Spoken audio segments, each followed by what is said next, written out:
terakhir kisah Nabi Muhammad SAW ketika beliau bahasa lebih tepatnya dalam tanda petik ya, biar nggak bisa disalahin, kayak didiemin lah sama istri-istri beliau gara-gara istri-istrinya ngambek. Di dalam surat At-Tahrim, surat 66, coba kita buka surat 66. Ini juga kalau teman-teman baca kisah surat ini tuh luar biasa ya. Kita kayak baca novel atau kayak nonton film, keren banget. Saya memang senang banget dengan sirah Nabi dan para anbiya, dan terutama kalau sirah ini berbentuk storytelling, bukan data sejarah ya, karena membaca data sejarah itu emang agak-agak liar sih. Tapi kalau storytelling kan kita adegan ya, wah seru ya, itu lebih keren daripada Disney, Marvel, Endgame, satu apalah. Lebih seru baca sirah kalau kita paham. Surat 66 ayat 4. Ayat 5. Ayat 5. Itu tuh ceritanya, saya langsung ke ceritanya aja. Ceritanya kan waktu itu Nabi itu punya kebiasaan kalau habis asar sampai maghrib, Nabi ngapain pertanyaannya? Apa sih yang dilakuin Nabi antara asar dengan maghrib? Ternyata kebiasaan Nabi di hari Jumat di hari-hari biasa antara asar dengan maghrib itu adalah keliling ke rumah-rumah istrinya. Antara asar dengan maghrib itu waktu family time lah, keliling antara rumah-rumah istrinya. Kalau nggak habis dalam satu hari, besok dilanjutin. Nah hari itu Nabi datang ke rumah Maria yang dari Mesir itu, istri beliau yang dari Mesir, Maria Kiptiyah, dan lama di rumah Maria, nggak pindah-pindah gitu. Sementara Hafsah sama Aisyah udah nungguin Nabi di rumahnya Aisyah berdua, karena emang Hafsah sama Aisyah ini kan ngegeng banget ya berdua ya, kayak soulmate banget lah, walaupun sama-sama istri Nabi, tapi mereka kayak fair berdua tuh nggak ada masalah. Kalau yang dengan yang lain mereka cemburu. Nungguin di rumah Aisyah. Hafsah, Nabi di rumah siapa sih sekarang? Kata Hafsah, di rumah Maria. Kok lama banget sih di rumah Maria, kasih makan apa sih? Gak tahu tuh, dari tadi kita tungguin gak datang-datang. Kan sesama cewek nih, ngobrol. Lama gak datang-datang, menjelang maghrib Nabi baru datang. Aisyah udah agak bete nih, lama banget sih giliran di Maria aja datang lama, di rumah saya lama gak datang-datang. Begitu Nabi datang, tuh Nabi datang. Diam aja Aisyah sama Hafsah. Assalamualaikum. Waalaikumsalam. Kayak ngambek gitu kan. Kata Nabi, Aisyah kenapa? Hafsah kalian kenapa? Kata Aisyah, ya iyalah sedih. Kok di rumah Maria lama banget, dikasih makan apa sih, enak ya? Kata Aisyah. Enggak makan apa-apa, cuma minum madu. Oh, kata Hafsah, pantesan kok bau mulutnya nggak enak. Pasti madunya nggak benar tuh di sana tuh. Iya nggak benar, jangan minum madu lagi, kata Aisyah. Kata Nabi, ya udah mulai sekarang saya nggak akan minum madu lagi. Demi apa? Menyenangkan hati Aisyah.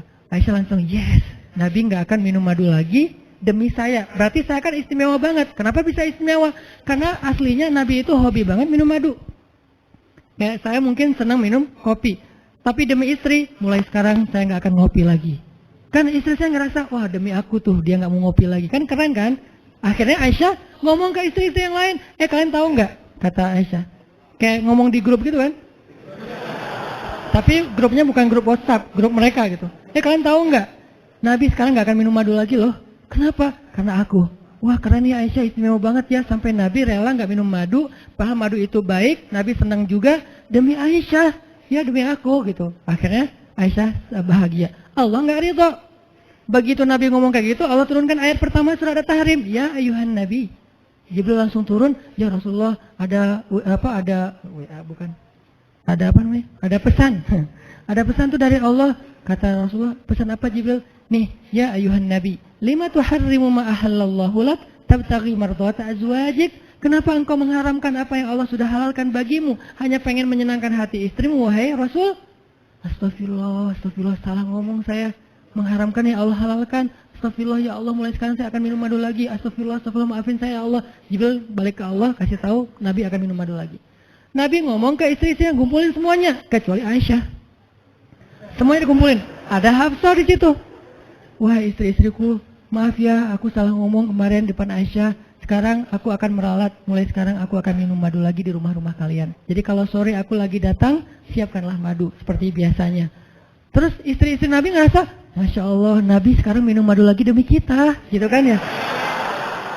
Kan antara mereka kan saling pengen nunjukin siapa yang paling istimewa kan? Demi kita, sekarang Nabi udah minum madu lagi. Nabi sampai meralat kata-katanya. Akhirnya ternyata kalimat itu sama Hafsah disampaikan ke Aisyah. Kalau bahasa sosmed kita di capture, di forward. Kan bahaya banget kan?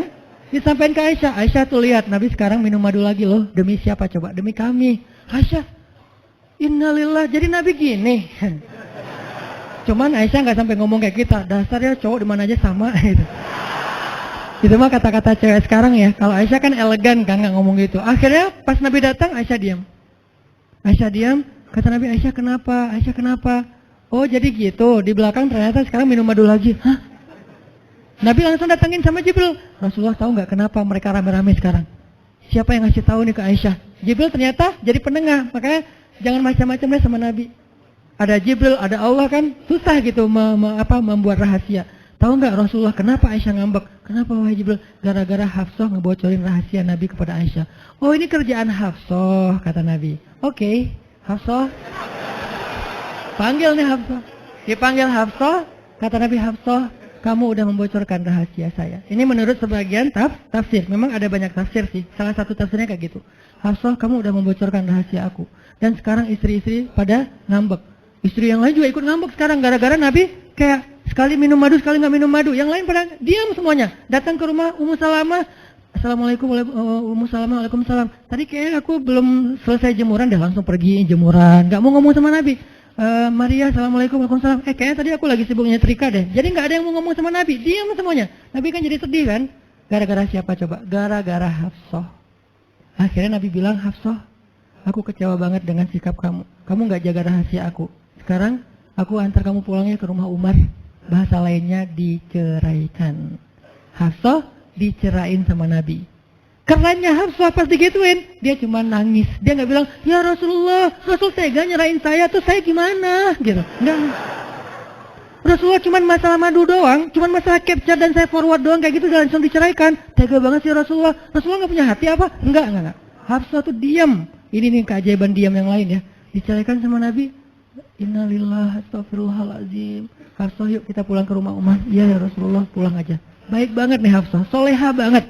Jadi by the way emang semua istri Nabi itu soleha. Cuman namanya perempuan kadang-kadang muncul sifat dasarnya mereka cemburu, mereka sedih, mereka baper. Tapi itu manusiawi. Dan perempuan yang soleha pun merasakan hal itu. Hafsah pulang ke rumah Umar. Assalamualaikum, waalaikumsalam. Dibuka sama Umar. Ya Rasulullah. Hafsah langsung masuk ke kamarnya. Ya Rasulullah, anak saya bikin salah apa? Pasti dia nyakitin Rasulullah ya. Maaf ya Rasulullah. Langsung Umar marah-marah. Hafsah, kamu ngapain sama Rasulullah? Hafsah diam aja. Dimarahin habis-habisan sama Umar. Umar tahu sendiri, sayang banget kan sama Nabi. Ketika ada masalah antara Nabi dengan anaknya, pasti yang dimarahin anaknya, bukan Nabi. Nabi pulang, Hafsah diomelin sama Umar. Diam aja, nggak ngomong apa-apa. Diam. Akhirnya Jibril turun. Jibril turun, ya Rasulullah ada pesan dari Allah. Apa wahai Jibril? Di surat At-Tolak, surat putus. Kan At-Tolak itu artinya diputusin. Bahasa ini pesantrennya dicerai. Turun surat At-Tolak. Kata Jibril, Allah nyuruh kamu raji'ha ya Rasulullah. Raji'ha innaha qawwamah sawwamah. Wa innaha min azwajika fil jannah. Wahai Rasulullah, rujuk Hafsah. Disuruh rujuk. Allah nggak reda Rasul menceraikan Hafsah. Tahu nggak kenapa Allah begitu membela Hafsah ketika Hafsah ada masalah dengan Rasul? Salah satunya karena Hafsah diam. Harusnya Allah ngebela Rasul. Umar aja ngebela Rasul. Sahabat-sahabat ngebela Rasul karena Rasulullah selalu benar. Tapi Allah ngebela Hafsah. Kenapa? Karena Hafsah diam. Sebegitu ajaibnya diam. Sampai ketika ada seorang perempuan bermasalah dengan kekasih Allah, Allah malah membela perempuan ini, bukan kekasihnya. Raji'ha ya Muhammad. Rujuk Hafsah. Dia itu istrimu di dunia dan di surga. Akhirnya Rasulullah, jadi saya rujuk wahai Umar. Ya Hafsah masih nangis di kamarnya.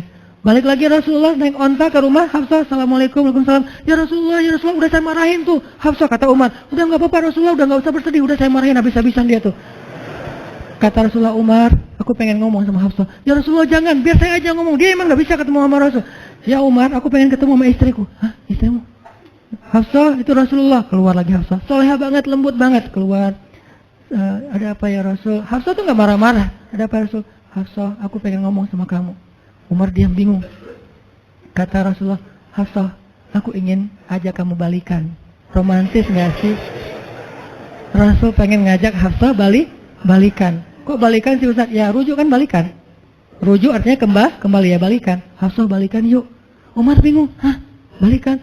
Hafsah, Allah yang nyuruh aku untuk merujuk kamu. Umar makin bingung, Hafsah kamu keren banget. Sampai Allah belain kamu gitu.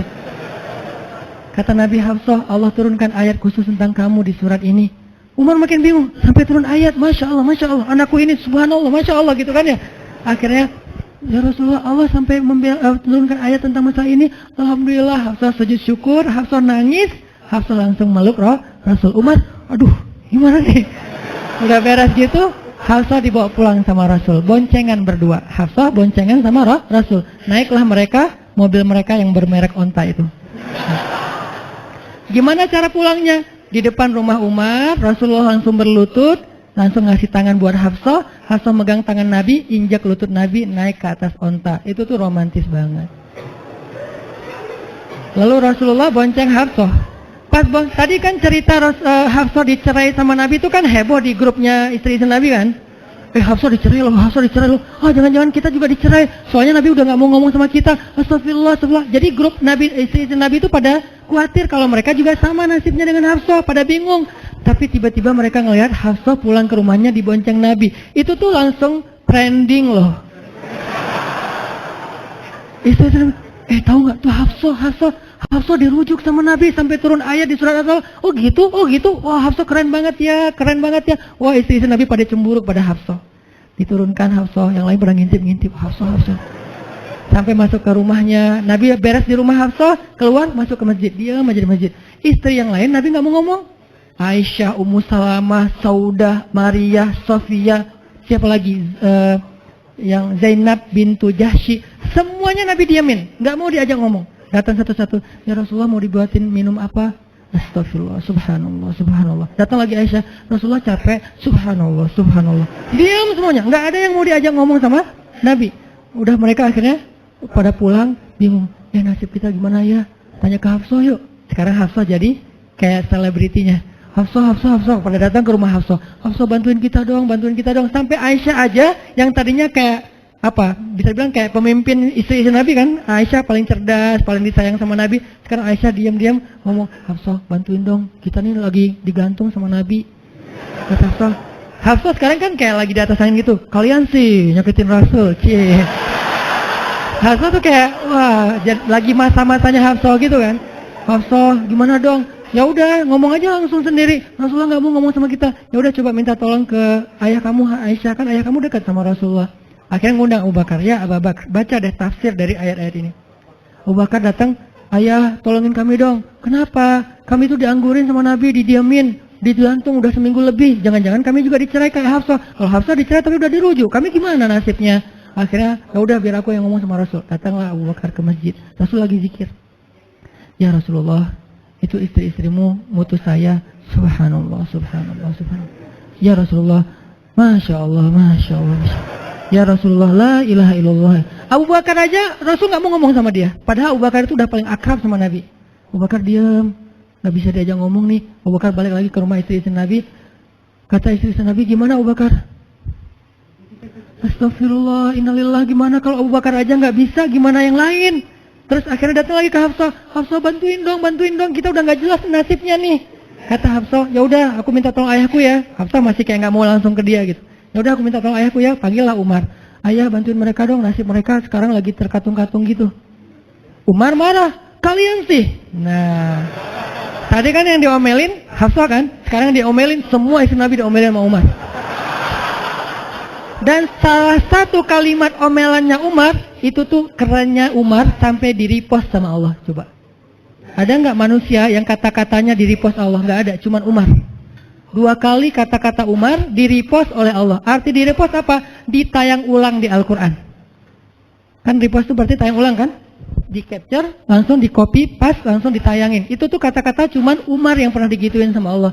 Kata-kata Umar apa? Ayat ke-5. Kata Umar, kalau kalian nggak minta maaf sama Nabi, Allah bisa aja mentalak kalian, menceraikan kalian dari Nabi, lalu menggantikan untuk Nabi istri yang lebih solehah, lebih hafizah, lebih bertaubat, lebih baik, lebih cantik, lebih perawan daripada kalian. Itu tuh kata Umar yang ada di ayat kelima. Jadi bisa dibilang ayat kelima adalah ayat reposnya kata-kata Umar. Saking kerennya Umar. Sampai Nabi pernah bilang, kalau ada Nabi setelah aku, Umar lah orangnya. Cuman gak ada Nabi setelah aku. Jadi kalau ada orang yang benci sama Umar, saya heran. Dia baca sirah apa? Karena Umar itu keren banget. Abu Bakar itu keren banget. Kalau kita baca sirah mereka dahsyat tuh.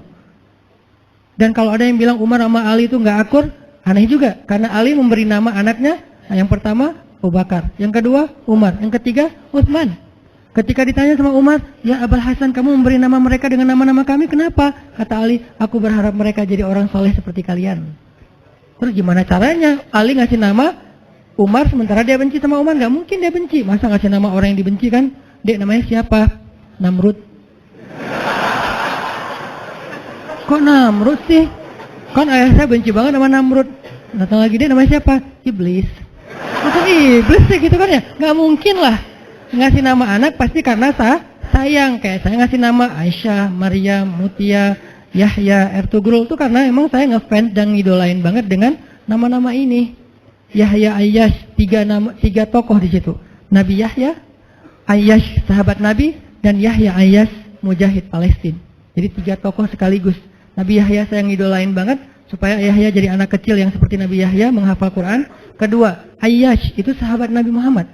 Kemudian yang ketiga, Yahya Ayyash sekaligus itu nama mujahid Palestina yang paling pintar ngerakit banyak senjata-senjata untuk ngelawan Israel, dan dia dibunuh sama Israel. Saking Israel benci sama Yahya Ayyash, untuk membunuh Yahya Ayyash mereka ngebom 1 blok untuk membunuh Yahya Ayyash, dan mudah-mudahan dia syahid dalam dalam kejadian itu. Artinya saya ngefans gitu. Ali juga kayak gitu. Balik lagi ke cerita tadi, akhirnya ngundang Umar. Umar datang ke Rasulullah. Ya Rasul, saya diutus istri-istrimu. Subhanallah, subhanallah. Ya Rasul, bicara dong, kasihan mereka kayak digantung. Ya Rasul, apakah engkau menceraikan mereka semua? Baru Rasulullah ngeliat ke arah Umar. Rasulullah tersenyum. Rasulullah bilang, enggak wahai Umar. Allahu Akbar, kata Umar. Dia langsung takbir. Allahu Akbar. Istri-istri Nabi dengar suara takbirnya Umar, itu pertanda, kode, berarti berita gembira. Istri-istri Nabi juga Allahu Akbar, Allahu Akbar, rame gitu kan. Umar masuk ke rumah istri Nabi. Oh Umar, Busyra ya Umar, Busyra, berita gembira wahai Umar. Ya berita gembira, kalian tidak diceraikan oleh Nabi. Tapi jangan macam-macam lagi ya. Ya Umar, ya. Akhirnya sujud syukur semuanya. Beres sujud syukur, mereka bilang, kita masak-masak yuk untuk Rasul yuk, syukuran. Di rumah siapa? Ya di rumah Hafsah lah. Akhirnya mereka masak-masak di rumah Hafsah. Pas sudah beres masak-masak, mereka ngundang Nabi untuk pulang. Tapi yang berani ngomong sama Nabi cuman Hafsah. Hafsah, kita udah beres masak nih, minta dong Nabi pulang ke rumah. Ya udah tenang, biar aku yang minta. Hafsah datang, ya Rasulullah, kami masak-masak loh untuk Rasul, yuk pulang yuk. Ya Hafsah, udah beres Nabi zikir, sujud, beliau balik sama Hafsah. Sampai ke rumah Nabi, seneng, gak selesai lah urusannya. Apa yang terjadi setelah itu Ustadz? Udah gak ada riwayatnya, jadi gak bisa diriwayatin. Pokoknya beres itu mereka pun hidup bahagia selamanya.